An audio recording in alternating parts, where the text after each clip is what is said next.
Live from downtown Oklahoma City, Oklahoma's own News 9 starts now.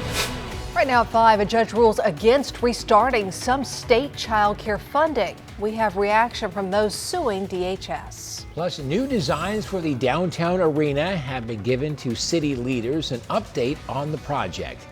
And we're down in Norman ahead of the CFP.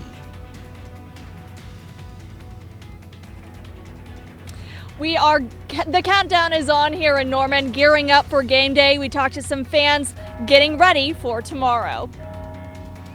Talking to you more in a few minutes, Haley, but first here at 5, strong winds across our state has brought an increased fire risk. We're seeing it going on right now. Thanks for joining us. I'm Amanda Taylor. And I'm Karl Torp. Our drought conditions could also be fueling those fires if they are to spark. David Payne joins us now from the Bob Mills Weather Center, and we have seen some fires today. Yeah, there's one right here. Look at this. And again, we've had several fires today, but our Oklahoma firefighters have done a great job knocking these fires down. This shot is a live shot from Valenimi Castro. They're doing a back burn on this. He is intentionally setting that fire in the median on Highway 270. This is up in Blaine County, and 270 is closed right now northwest of Greenfield, about 2 miles. And we will get a full update from Val coming up here in just a minute. But that's Val's shot, and he's in the scene. He's on the scene. Look how close he is to the flames here. But they're doing a back burn on this. But the firefighters have been all over this from the beginning. All right, so we've had some fires today, but luckily they've gone up. They've been put out, and that's a good thing. All right, Links 1, there's the fire. That's the location. Here's Oklahoma City. There's Calumet. There's Kingfisher. This is going to be Greenfield. This is Blaine County. There's your fire right there, and we're watching it. Today, the winds blew, had a maximum gust of 46 miles per hour in Oklahoma City, 47 in Enid, 40 down in Purcell. Look at the wind gust in the northwest. May Ranch today had a wind gust of 58 miles per hour. That's enough wind. And up north, we had winds again approaching 50 miles per hour. All right, live wind gusts, still windy. Gusts are 20 to 30 miles per hour. So the winds have already come down. Temperatures right now, low to mid 50s. It feels like the 40s with that wind. And again, statewide, lots of 50s, a few 60s hanging on in the south. All right, coming up in weather, here we go. Well, enough wind. It will die down, though. I'll tell you that much here this evening and tonight. But tomorrow, the wind's going to come back, so get ready. Record highs on the 9-day, 70s. Some Oklahomans talking about 80s. And we need rain or snow. There might be some showing up. 9-day forecast coming up. Guys, back to you. David, thanks. The countdown is on down in Norman as Sooner fans are gearing up to host the first ever home playoff game. Such a big day tomorrow. They're going to face Alabama for the second time this year. And News 9's Haley Hetrick is live in Norman, where preps for college game day are well underway. Hi, Haley. Hey, Amanda and Karl. We'll call this the calm before the storm down in Norman. Not a lot of action on campus, but give it a few hours, that will not last long. When we were here in September, we saw fans lining up on that college game day set right behind us as early as 4 a.m. And we don't expect anything different this time around. We know fans will be excited to get out here, bring that energy, and scream loud. Just announced today, Brian Bosworth is going to be the celebrity guest picker here on campus. A reminder, he is a national championship winner, so maybe he'll bring a little bit of luck to the Sooners tomorrow. Now, we did talk with a few fans on campus today. Everyone has their favorite college game day tradition, but what is very clear, everyone is excited to see Pat McAfee and the energy he brings to Norman. I'm definitely looking forward to seeing Pat McAfee. That dude is, he's a character. I've obviously watched him on TV for college game day, and I can't wait to see what he does with the crowd. I want to see Pat McAfee without a shirt on. That's what I want to see. I mean, that's when he's most hype. I hope he gets excited for us, obviously, but.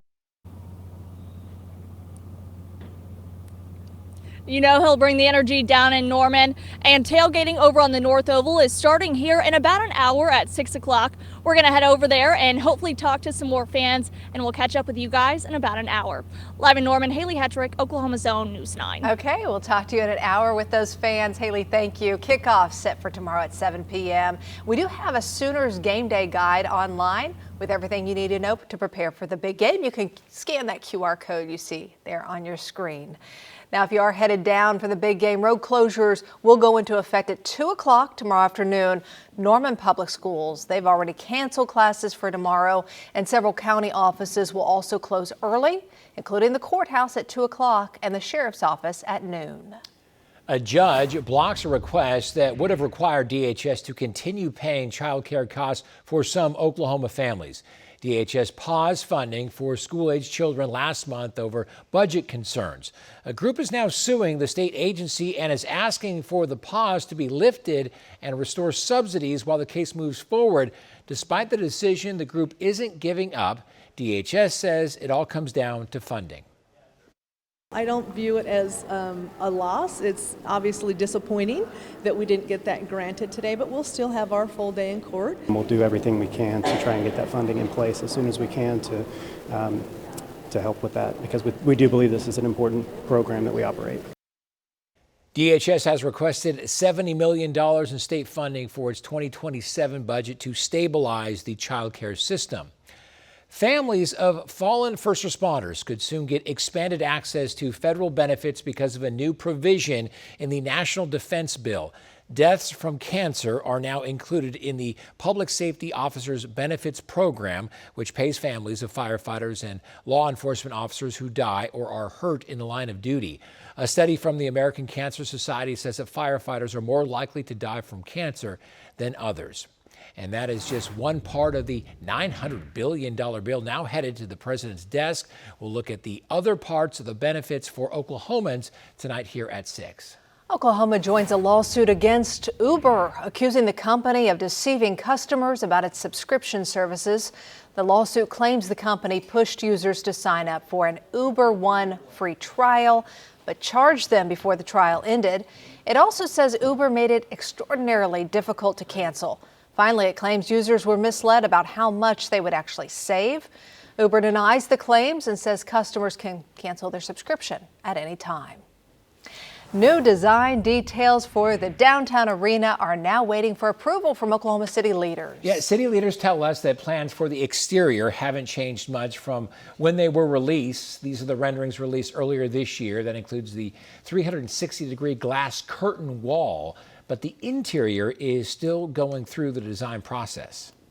The way this project is evolving and the way that we're constructing it, construction will start on foundations and some of those early pieces in April, but the design may not be completely finished until midsummer.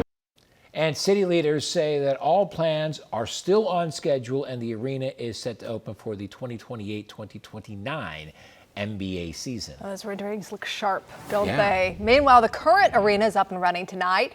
Here is a live look inside the Paycom Center. The Thunder welcomes in the LA Clippers. Steve has our Thunder report on the way.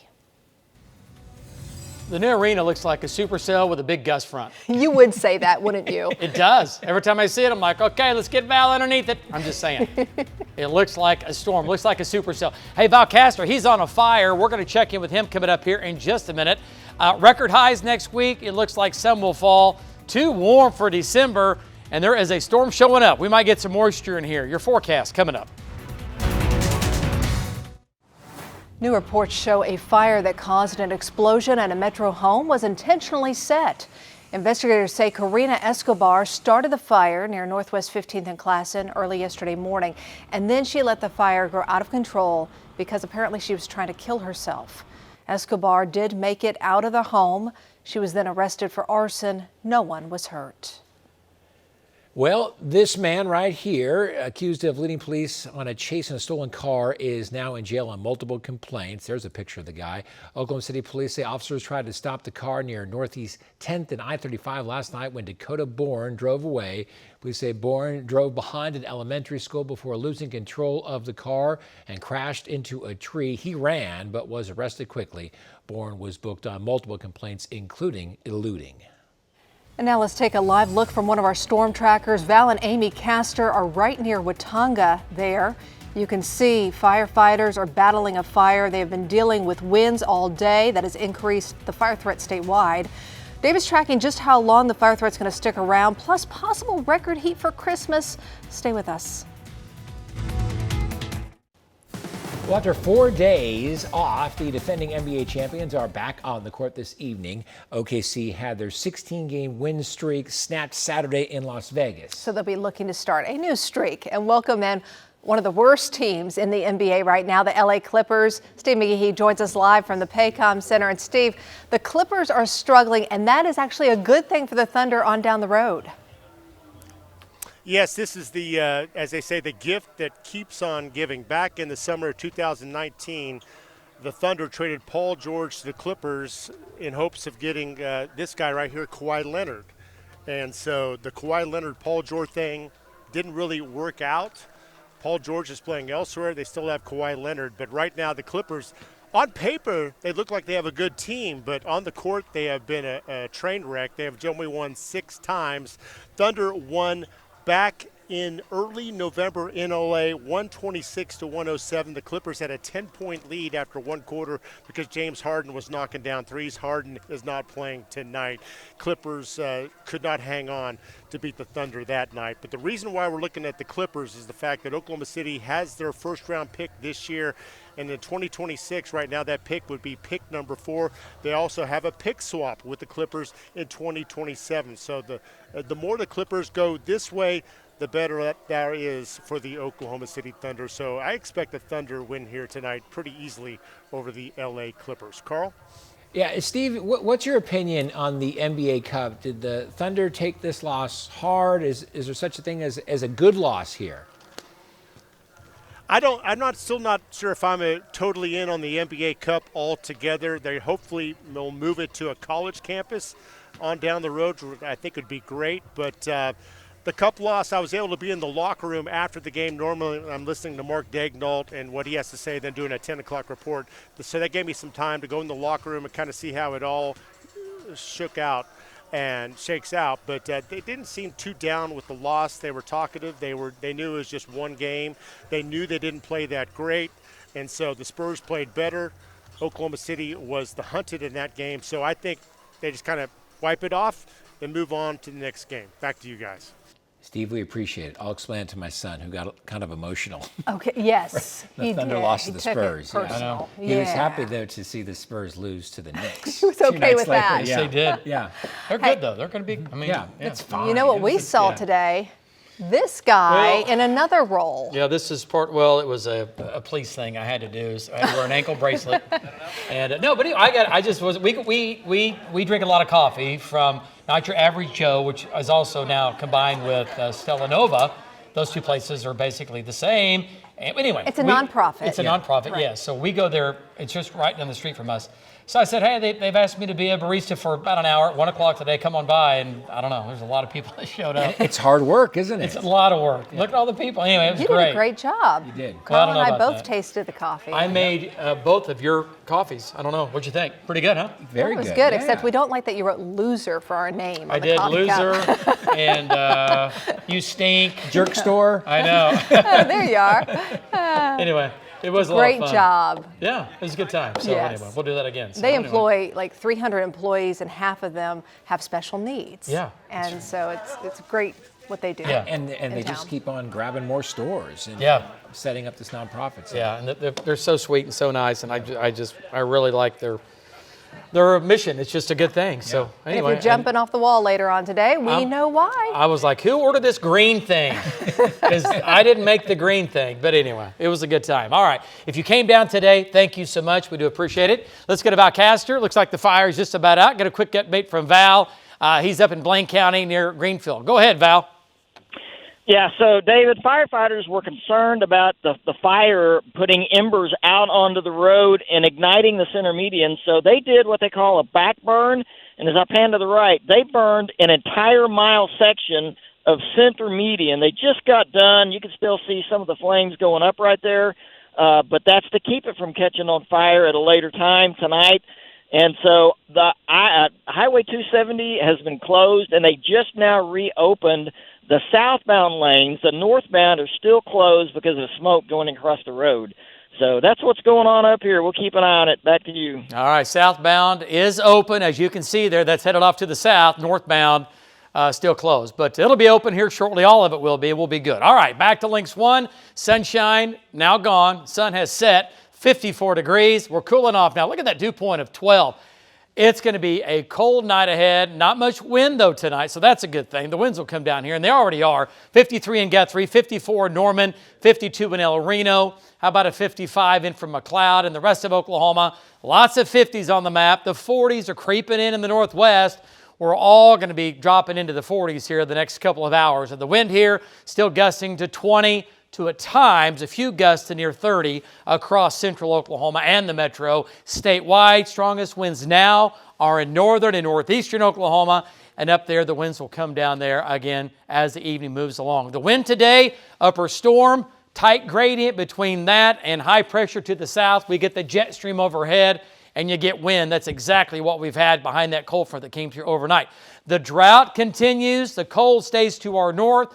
We have a couple of cool downs ahead of us, but the bottom line is warm, record warm, and then hopefully that storm might give us a chance of rain, maybe some thunderstorms by the very end of the month. Maybe New Year's Eve, so we'll see. All right, lows tonight, 20s. How about a 30 in Ardmore, 24 in Ponca City. Highs tomorrow, upper 50s, low 60s out west. Tomorrow's going to be windy. It's going to be a south wind blowing to the north at about 15 to 25 miles per hour, okay? Your OU Alabama game for the beatdown, tailgating, upper 50s, kicking off low 50s, and we'll drop it to a 49 by the fourth quarter. It will feel like the 40s during the game because of that south wind blowing across the field. High Saturday, 50s in the north, 60s and 70s further south. Next cold front moves throughout the day Saturday. Sunday's highs into the 50s. We will be cooler. And then after that, where do we go? We go up. How about a 63 on Monday? By the way, winter officially arrives on Sunday. 68 Tuesday, record highs, close to it, record highs. Wednesday, Thursday, and for Thursday of next week, western Oklahoma, you might see highs into the 80s. Welcome to March and April. We'll be back right after this. During the holidays, Oklahoma City Ballet's performance of the Nutcracker is a holiday tradition for so many families. And for the third straight year, they hosted a special night for guests with sensory issues. Mike Glover has tonight's Something Good.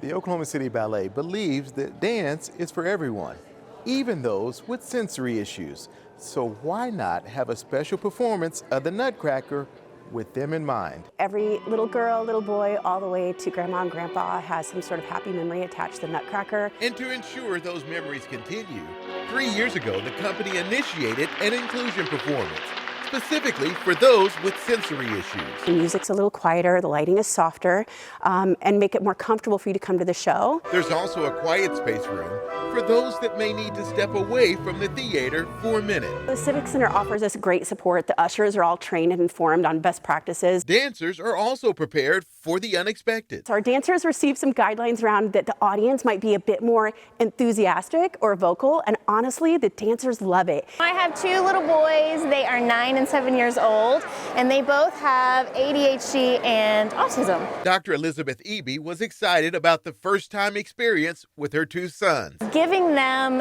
a friendly environment to be able to move around and be a little more casual is something that we have just dreamed of. Loud noises as well as certain lights can be a real problem for Jocelyn. I've been sensitive to loud noises since I was diagnosed with autism 20 years ago. The audience is prepared pre-performance of any elements that could stimulate triggers with a special surprise from the dancers after the show. They also are so excited to go into the lobby after and do pictures with some of the audience members. The Nutcracker, special performance for some very special guests. That is Something Good. I'm Mike Glover for Oklahoma's Own. Beautiful performance there. We want to let you know you just have about 3.5 hours left to bid on this piece of art. It was created right here on our News 9 studios last week. Part of the proceeds benefit the Grace Home in Blanchard. And if you'd like to place a bid, just scan this QR code or go to gracehomeok.org. There it is.